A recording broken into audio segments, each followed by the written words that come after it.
ACB DG Shri Atul Singh IPS గారి ఆదేశాల మేరకు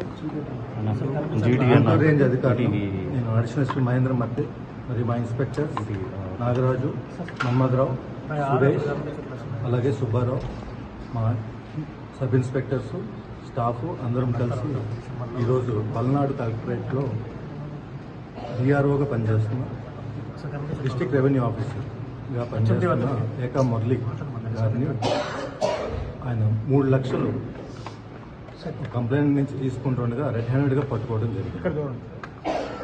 ఈ 3 లక్షల లంచం అనేది ఆయన 2023లో హెచ్సిఎం ప్రోగ్రామ్ సంబంధించి ఒక ఫౌండేషన్ లేయింగ్ ప్రోగ్రామ్ సంబంధించి లంచ్ పార్సల్స్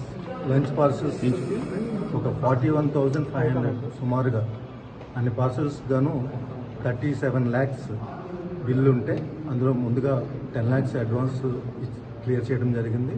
సబ్సిక్వెంట్గా మిగిలిన 26 చేంజ్ 26 lakhs అబోవ్ అమౌంట్కి చెక్ రిలీజ్ చేయడానికి గాను, అలాగే చెక్ ఇచ్చినందుకు గాను డిఆర్ఓ గారు సాగర్మాత క్యాటరింగ్ సర్వీసెస్ అనే వాళ్ళ దగ్గర లంచంగా 3 లక్షలు డిమాండ్ చేసి తీసుకున్నట్టుగా పట్టుకోవడం జరిగింది రెడ్ హ్యాండెడ్.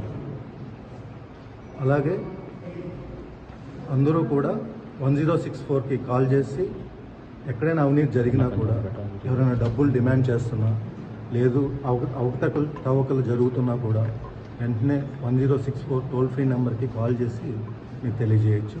ధన్యవాదాలు. ఏంటంటే ఇప్పుడు ప్రొసీడింగ్స్ అవుతున్నాయండి, అరెస్ట్ కూడా ఉంటుంది. సార్ ఈ కంప్లైంట్ అంటే ఎక్కడ ఎవరైతే కంప్లైంట్ చేశారో అతను అతను లోకలేనండి.